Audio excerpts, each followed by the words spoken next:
बिहार में इन दिनों शराब कांड के बाद सियासी पारा हाई है।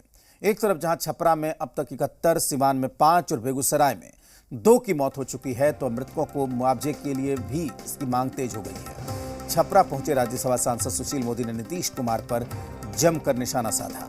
उन्होंने कहा कि गोपालगंज में 17 लोगों की मौत पर जब राज्य सरकार ने मुआवजा दिया था, तब राज्य सरकार ने क्या सोचा था, और जब आज छपरा, सिवान और बेगूसराय में इतने लोगों की मौत हुई है, तो उसमें मुआवजा क्यों नहीं दे सकते। सीएम नीतीश ने बेहद ही शर्मनाक बयान दिया है कि जो पिएगा वो मरेगा।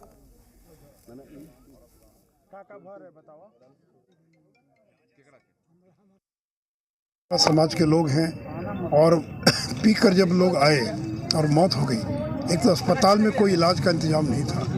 अगर अस्पताल में भी इलाज का इंतजाम होता तो बहुत लोगों को बचाया जा सकता था। और दूसरी बात ये कि लोगों को डराया गया कि अगर पोस्टमार्टम कराओगे तो ये भाई अपना खुद का सुपरमार्केट बना के महीने का 10 लाख कमा रहे हैं। हाँ, सिर्फ पैसे वाले नहीं, आप भी कर सकते हैं। फ्रीडम ऐप को अभी डाउनलोड कीजिए। तो जेल चले जाओगे क्योंकि शराबबंदी यहाँ लागू है। तो जिस तरह की घटना घटी और मुख्यमंत्री कह रहे हैं कि हम मुआवजा नहीं देंगे, क्यों नहीं देंगे? देख रहे हैं आप किस तरह के गरीब लोग हैं, इन बच्चों का क्या होगा। 5-5, 6-6 बच्चे हैं, पत्नी है, विधवा है, नौजवान पत्नी, कम उम्र की पत्नी है। और मुख्यमंत्री कहते तो आपने गोपालगंज में क्यों दिया मुआवजा? 2016 में गोपालगंज के खजूरबन्नी में जब 17 लोग मर गए थे जहरीली शराब से, उस समय 12 लोगों को 4-4 लाख रुपया सरकार की ओर से दिया गया था। तो क्यों दिया गया था उस समय, और क्यों नहीं देंगे? रोड पर कोई चल रहा और कोई मर जाएगा और हो सकता है रॉन्ग साइड चल रहा हो, तो सरकार देती कि नहीं देती? एक्सीडेंट के नाम पर नाव पर अगर ज़्यादा लोग सवार हो गए और फिर नाव डूब गई तो सरकार मदद करती कि नहीं करती है? तो सवाल शराबबंदी का नहीं, सवाल है गरीब लोग हैं और गरीब लोग मर गए।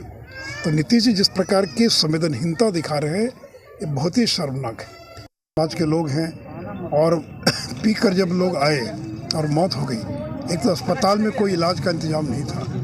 अगर अस्पताल में भी इलाज का इंतजाम होता तो बहुत लोगों को बचाया जा सकता था। और दूसरी बात ये कि लोगों को डराया गया कि अगर पोस्टमार्टम कराओगे तो जेल चले जाओगे क्योंकि शराबबंदी यहाँ लागू है। तो जिस तरह की घटना घटी और मुख्यमंत्री कह रहे हैं कि हम मुआवजा नहीं देंगे, क्यों नहीं देंगे? देख रहे हैं आप किस तरह के गरीब लोग हैं, इन बच्चों का क्या होगा।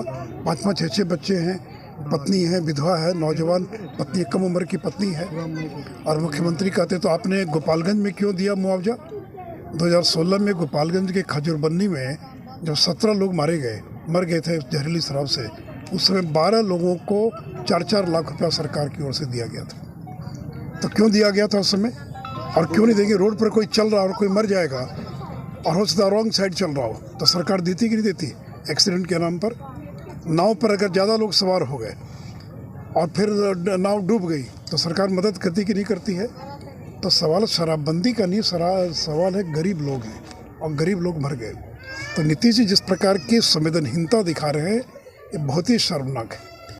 ये भाई अपना खुद का सुपरमार्केट बना के महीने का 10 लाख कमा रहे हैं। हाँ, सिर्फ पैसे वाले नहीं, आप भी कर सकते हैं। फ्रीडम ऐप को अभी डाउनलोड कीजिए।